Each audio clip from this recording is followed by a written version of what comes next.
Hi friends, எல்லோரும் எப்படி இருக்கீங்க? இன்றைக்கி நம்ம என்ன வீடியோ பார்க்க போகிறோம்னு பார்த்தீங்கன்னா, ரொம்பவே சூப்பராக டேஸ்டியாக ஈஸியாக செய்கிற மாதிரி ஒரு வெஜ் நூடுல்ஸ். அது எப்படி செய்யுதுன்னு பார்க்கலாம் வாங்க. இப்போ நம்ம ஸ்டவ் பற்ற வச்சு ஒரு பாத்திரத்தில் ஒரு சொம்பு தண்ணி ஊற்றி கொஞ்சோண்டு எண்ணெய் ஊற்றி வச்சுருக்கோம். இப்போ இந்த தண்ணி நல்லா கொதிக்கட்டும். தண்ணி கொதித்தோடனே நான் நூடுல்ஸ் போட்டேன். நான் எடுக்கிறதுக்கு மறந்துட்டேன் ஃப்ரெண்ட்ஸ் வீடியோ. இப்போ பாருங்கள், நூடுல்ஸ் வெந்துட்டுருக்கு. இப்போ இது வெந்த உடனே நம்ம தண்ணியெல்லாம் இருத்துட்டு தனியாக வச்சுக்கலாம். இப்போ நூடுல்ஸ் வெந்துச்சு. அதை எடுத்து பார்த்திங்கன்னா ஒரு ட்ராப்ஸ் கூட தண்ணி இல்லாமல் ஒரு வடிகட்டியில் தண்ணி இருத்து வச்சுருக்கேன். இப்போ இது எப்படி செய்யுதுன்னு பார்க்கலாம். இப்போ ஸ்டவ் பற்ற வச்சு ஒரு கடாய் வச்சுக்கலாம். அதில் பார்த்திங்கன்னா நம்மளுக்கு தேவையான அளவுக்கு எண்ணெய் ஊற்றிக்கலாம்.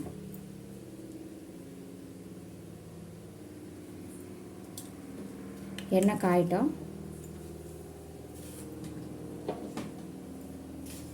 எண்ணெய் காஞ்சிச்சு. இப்போ இதில் பார்த்திங்கன்னா ஒரு 4 பல் பூண்டு எடுத்து பொடிசாக நறுக்கி வச்சுருக்கேன். அதை போட்டுக்கலாம்.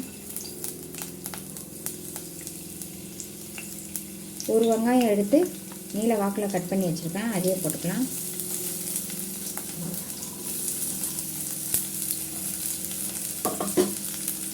இப்போ லைட்டாக வதக்கிக்கலாம். ரொம்ப வதங்கக்கூடாது, சும்மா லைட்டாக வதக்கிக்கலாம். வெங்காயம் ஓரளவுக்கு வதங்கிடுச்சு. இப்போ பார்த்திங்கன்னா நம்ம கோஸை போட்டுக்கலாம். கோஸ் பொடிசாக கட் பண்ணிக்கோங்க, ரொம்ப நைஸாக கட் பண்ணிக்கோங்க. அப்புறம் பார்த்திங்கன்னா ஒரு கேரட் எடுத்து நீல வாக்கில் கட் பண்ணி வச்சுருக்கேன். அதையும் போட்டுக்கலாம்.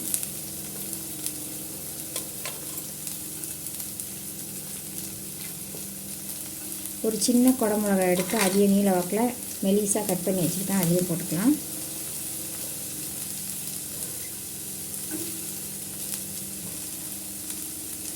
போட்டு இது எல்லாத்தையும் நல்லா வதக்கிக்கலாம்.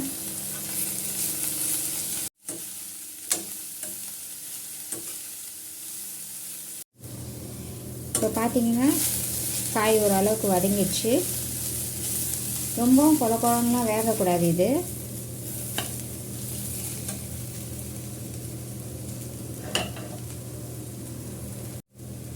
இப்போ காய் பார்த்திங்கன்னா ஓரளவுக்கு வதங்கிடுச்சு. ரொம்ப சாஃப்டாக வேகக்கூடாது, ஓரளவுக்கு மீடியமாக வேகணும். வெந்துடுச்சு. இப்போ இதில் பார்த்திங்கன்னா நம்ம வெங்காயத்தாள் போட்டுக்கலாம். வெங்காயத்தாள் போட்டு ரொம்ப வதக்காதீங்க, சும்மா ஒரு வதக்கினா போதும்.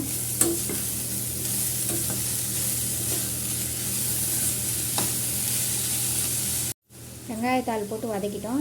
இப்போ இந்த காய்க்கு தேவையான அளவுக்கு உப்பு போட்டுக்கலாம்.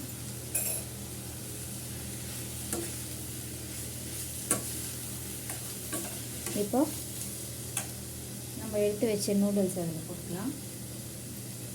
நூடுல்ஸ் நல்லா தண்ணி எடுத்துக்கோங்க.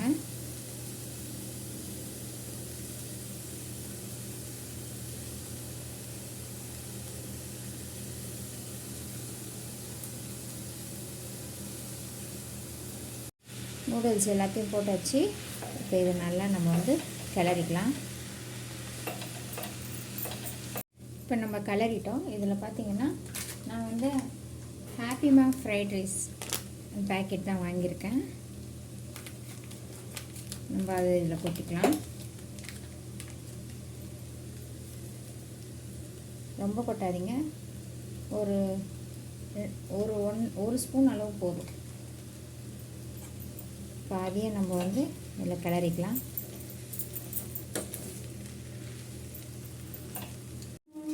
இப்போ நம்ம ஃப்ரைட் ரைஸ் மசாலாவும் போட்டு நல்லா கிளறிட்டோம். அவ்வளோதான் ஃப்ரெண்ட்ஸ். இப்போ நம்ம ஸ்டவ் ஆஃப் பண்ணிடலாம். நம்மளுக்கு வெஜ் நூடுல்ஸ் ரெடி. உங்களுக்கு இந்த வீடியோ பிடிச்சிருந்தா லைக் பண்ணுங்கள், ஷேர் பண்ணுங்கள், கமெண்ட் பண்ணுங்கள், மறக்காமல் சப்ஸ்கிரைப் பண்ணுங்கள், பெல் பட்டனை கிளிக் பண்ணுங்கள். வீடியோவில் என்ன குறைகள் நிறைகள் இருந்தாலும் எனக்கு கமெண்ட் பாக்ஸில் சொல்லுங்கள். நான் முடிஞ்ச அளவுக்கு திருத்திக்கிறேன். நீங்களும் இதே மாதிரி ட்ரை பண்ணி பாருங்கள். தேங்க்யூ.